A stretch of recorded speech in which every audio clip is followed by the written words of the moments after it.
ప్రభుత్వం మీద వ్యతిరేకత వచ్చింది అనేటువంటి కొన్ని అభిప్రాయాల్ని కొన్ని మీడియా సంస్థలు కానీ కొంతమంది వ్యక్తులు కానీ మాట్లాడుతూ ఉన్నారు ప్రతిపక్షాలన్నీ కూడా. గతంలో 2004లో రాజశేఖర రెడ్డి గారు ముఖ్యమంత్రి అయినప్పుడు అప్పుడు కూడా చంద్రబాబు నాయుడు గారి మీద ఉన్నటువంటి వ్యతిరేకతతో అంత పెద్ద ఎత్తున ఆ రోజు రాజశేఖర రెడ్డి గారు విజయం సాధించారు. 2009కి వచ్చేసరికి కూడా అదే సందర్భంలో ఉమ్మడి రాష్ట్రంలో ఇప్పుడు ఏ రకంగా కూటమి ఏర్పడిందో 2009లో కూడా ఆ రోజు రాజశేఖర రెడ్డి గారి మీద మహాకూటమి అని ఒకటి ఏర్పడింది. అప్పుడు కూడా అందులో Telugu Desam party, CPI, CPM, TRS ఇలా రకరకాలైనటువంటి రాజకీయ పార్టీలన్నీ కూడా కలిసి ఓ మహాకూటమిగా ఏర్పాటై రాజశేఖర రెడ్డి గారి మీద పోరాటం చేస్తే అప్పుడు కూడా 2004 కంటే 2009లో ఎక్కువ శాతం పోలింగ్ అయింది. అప్పుడు కూడా ఇదే మాట అన్నారు, రాజశేఖర రెడ్డి గారి మీద వ్యతిరేకత వచ్చేసింది, కూటమి అంతా మహాకూటమి అంతా ఏర్పాటు అయిపోయింది, మహాకూటమి అధికారంలోకి వచ్చేస్తుందని చెప్పి. ఏం జరిగిందో చూసాం. రేపు కూడా అదే రిపీట్ అవ్వబోతా ఉంది. జగన్మోహన్ రెడ్డి గారి మీద అభిమానంతో జగన్మోహన్ రెడ్డి గారు చేసినటువంటి సంక్షేమ పథకాలు అందుకున్నటువంటి ప్రతి కుటుంబం, జగన్మోహన్ రెడ్డి గారు చేసినటువంటి సంక్షేమ కార్యక్రమాలు, అభివృద్ధి కార్యక్రమాలు మళ్ళీ కొనసాగాలని చెప్పి జనం పోటెత్తి ఓటేశారనేటువంటిది ఈరోజు అనేక మంది విశ్లేషకులు, రాష్ట్ర ప్రజలు, ముఖ్యంగా వైఎస్ఆర్ కాంగ్రెస్ పార్టీ నాయకత్వం అందరం కూడా పూర్తిగా నమ్ముతా ఉన్నాం. గతంలో వచ్చినటువంటి సీట్ల కన్నా ఒక సీట్ అన్న ఎక్కువతో మళ్ళీ రాష్ట్రంలో వైఎస్ఆర్ కాంగ్రెస్ పార్టీ అధికారంలోకి వస్తుందనేటువంటి విశ్వాసాన్ని పూర్తి స్థాయిలో వ్యక్తపరుస్తూ ఉన్నాం అనేటువంటి విషయాన్ని కూడా ఈ సందర్భంగా తెలియజేస్తూ ఉన్నాం.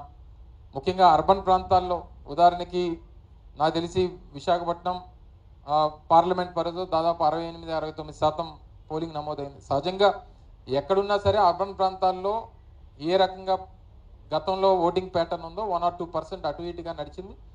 గ్రామీణ ప్రాంతాల్లో పూర్తి స్థాయిలో 80-85% వరకు పోలింగ్లు నమోదు జరిగినాయి. పూర్తి స్థాయిలో గ్రామీణ ప్రాంతాలు కానీ పట్టణ ప్రాంతాల్లో గతంలో జరిగినటువంటి విధంగానే ఆ ఓటింగ్ సరళి మనం చూసాం.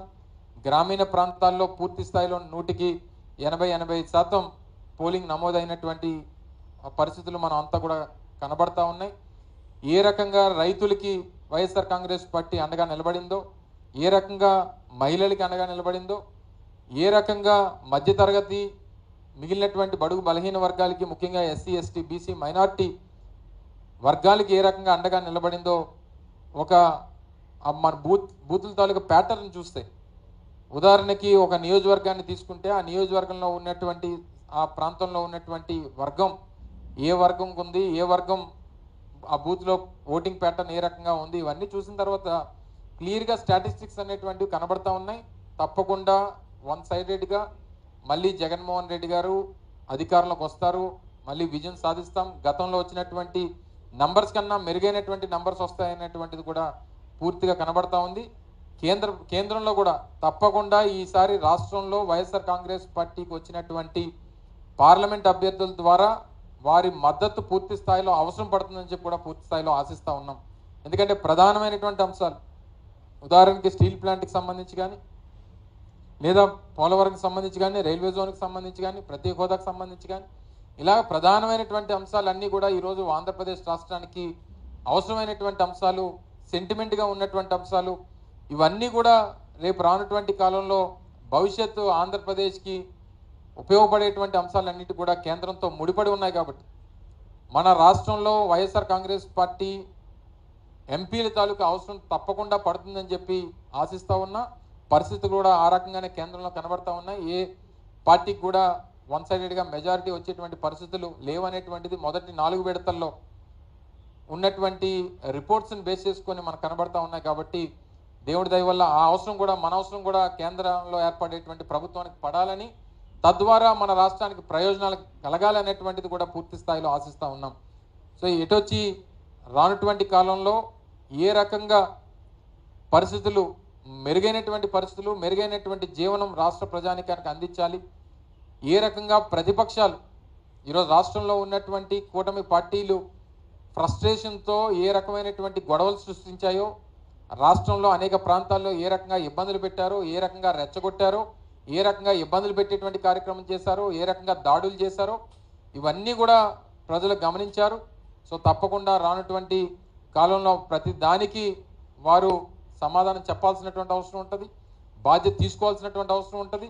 చట్టం తన పని తాను చేసుకెళ్లేటువంటి క్రమంలో ప్రతి ఒక్కరు కూడా వారు బాధ్యత పడాల్సినటువంటి అవసరం ఉంటుంది అనేటువంటి విషయాన్ని కూడా ఈ సందర్భంగా తెలియజేస్తా ఉన్నాం. సో రానటువంటి కాలంలో ఏదైతే జగన్మోహన్ రెడ్డి గారు చెప్పారో, రేపు అధికారంలోకి వచ్చిన తర్వాత ప్రమాణ స్వీకారం విశాఖపట్నం వేదికగా రేపు ప్రమాణ స్వీకారం చేస్తానన్నటువంటి మాట ఎన్నికలకు ముందు మార్చి 5వ తారీఖున విశాఖపట్నంలో సమావేశం అయినప్పుడు వారు ప్రకటించినటువంటి దాని ప్రకారం రేపు జూన్ 4 ఫలితాలు వచ్చిన తర్వాత వారి ప్రమాణ స్వీకారం కూడా విశాఖపట్నం వేదికగానే ముఖ్యమంత్రిగా ప్రమాణ స్వీకారం చేస్తారని చెప్పి కూడా అందరూ కూడా ఆశిస్తూ రానటువంటి కాలంలో మరింత మెరుగైనటువంటి పరిపాలన, మరింత మెరుగైనటువంటి సంక్షేమం, మరింత మెరుగైనటువంటి అభివృద్ధి రాష్ట్రంలో అందించి యువతకి ఉపాధికి సంబంధించి కానీ లేదా ఈ ప్రాంత భవిష్యత్తుకి సంబంధించి కానీ ముఖ్యంగా ఆంధ్రప్రదేశ్ రాష్ట్రంలో ఉన్నటువంటి అనేక ప్రాంతాల అభివృద్ధికి సంబంధించి కానీ గతం నుంచి ఏ రకంగా ప్రభుత్వం కట్టుబడి ఉందో, వైఎస్ఆర్ కాంగ్రెస్ పార్టీ కట్టుబడి ఉందో దానికి అనుగుణంగానే ముందుకు వెళ్తామని చెప్పి కూడా ఈ సందర్భంగా మరొకసారి మీ అందరికీ తెలియజేసుకుంటూ గడిచినటువంటి 2 నెలలుగా కష్టపడి పనిచేసినటువంటి ప్రతి ఒక్క వైఎస్ఆర్ కాంగ్రెస్ పార్టీ నాయకుడికి, కార్యకర్తకి, అభిమానులకి, శ్రేయోభిలాషులకి, ఇంత మండుటెండల్లో సైతం కష్టపడి పనిచేసినటువంటి ప్రతి ఒక్కరికి హృదయపూర్వకంగా కృతజ్ఞతలు, ధన్యవాదాలు తెలియజేసుకుంటూ ఇంత పెద్ద ఎత్తున ఓటింగ్కి తరలి వచ్చి వారి తాలూకా ప్రజాస్వామికంగా వచ్చినటువంటి హక్కుని వారు వినియోగించుకున్నటువంటి ప్రతి ఒక్క ఓటర్కి కూడా హృదయపూర్వకంగా వారికి కూడా కృతజ్ఞతలు, అభినందనలు తెలియజేసుకుంటూ సెలవు తీసుకుంటా ఉన్నా. Thank you.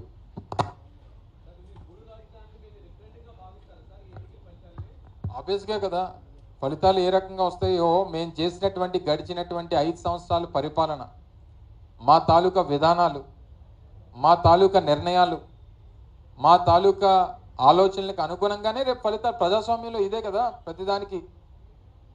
ప్రతిదానికి ఎన్నికల్లో వచ్చినటువంటి ప్రజల తాలూకా తీర్పే మా తాలూకా నిర్ణయాలకి ఆ మార్కులు అనేటువంటివి అందరికీ తెలిసినటువంటిది. సో డెఫినెట్గా దానికి అనుకూలంగానే ఉంటుంది అనేటువంటిది ప్రజలు